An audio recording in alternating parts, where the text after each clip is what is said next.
What's happening, guys? Another beautiful day in Alaska. If you can't tell, I'm sweating my ass off because it's hotter than shit. Today, we're working on a Grizzly 660.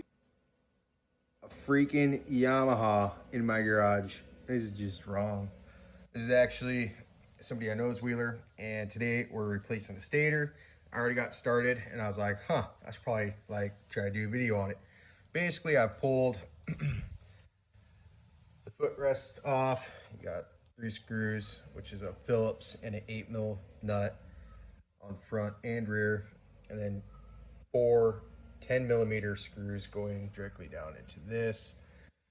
Other than that, all I've done is disconnect this hose from the coolant pump, drain the coolant, and I have also removed the recoil, which was just 3 bolts holding on, 10 bolts. Not really too familiar with Yamahas, but much to my surprise, I pulled the recoil and there's no stator here. So this has to come off, which explains the big gasket the guy gave me. And pretty much just trying to decide if I need to pull this here coolant pump all the way off, or if I can just leave it attached to this case and remove it all as one unit. So I think that's what I'm gonna try first. And yeah, go on from there. All right, so we do have to pull the coolant pump cover dealio here, and that's purely just to get to one bolt that's kind of tucked up behind it. And these 3 are all short. You got one real long one right here going through the whole housing. So did indeed had to pull it. So right down there you can see the bolt that this was all in the way. It's got all this bull crap hanging off the bottom. So yep, that had to happen. So I'm gonna suggest, before pulling this completely off, drain the oil, or so I've read. I have not found out. I'm not a Yamaha person, but I'm about to. You can either drain the oil or just pop it loose and let it drain into the pan. It's there. Yeah. So I've taken the bolts out and I've tapped on just enough to break the seal. And that's why I say you should drain the oil. I'm opting just to let it drain into the little skid plate. But yeah, slow process. All right, I have continued to let the oil drain. You do need to pull the bolt out of the recoil catch deal. I don't know what that's exactly called. But that was a 17mm. And then to unplug your stator, you just follow the wires up in here. This is the only one I had to unplug. You have to pull this bolt off right here because they have little I don't know what you call it, the deal all the wires run through. So you have to undo that to get the wire out. But yeah, I've just pretty much been letting it drain all the oil. And I'm pretty sure storage got full. I had no more place to put video. Anyways, so I'm pretty sure I'm pretty much ready to go ahead and pull all this. So, little tug, little wiggle.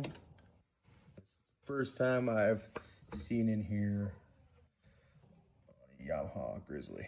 There is a whole lot going on. God damn. Luckily, though, we have nothing to do here. This is your flywheel. Sorry, magneto, flywheel, whatever you want to call it. Your stator is located on the inside of this case. It looks like you just got your 3 Phillips screws, and then you got to pull this off because your wires are run under that and up through this rubber grommet. Simple, no problem. Just like that, got the stator out. Something I didn't say in the last clip, you also got to remove these 2 bolts for that little dealio. And yep, it's out. I'm gonna go ahead and get this cleaned up. This is something I can't stress enough. If you are doing this, make sure the surfaces for the bolts are clean and use Loctite.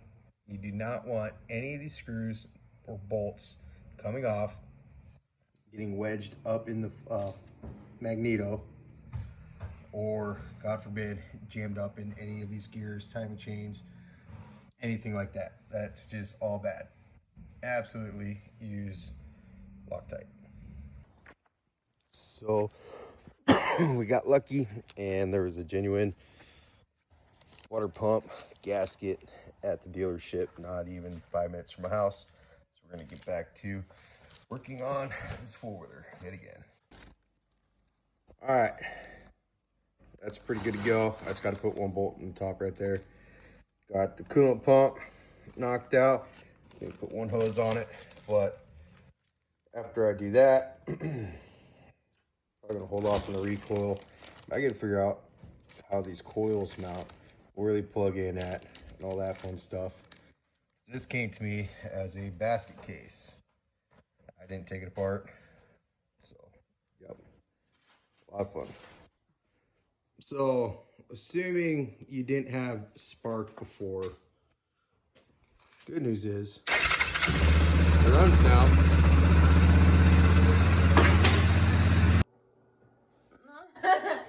Anyways, just like that, we got the Grizzly 660 up and running.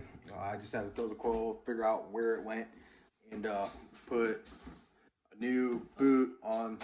I don't know, he had a new plug for it. There's a new coil, and apparently the old one was there too. But I figured out where it went, got it grounded, got it plugged in, and yeah, she fired right up, man. Super pumped. I still need to put like the plastics and stuff back together, but I mean, this thing's been sitting for years. So super happy that it ran, and it seemed to run decent. I didn't run it for very long because it still needs more coolant.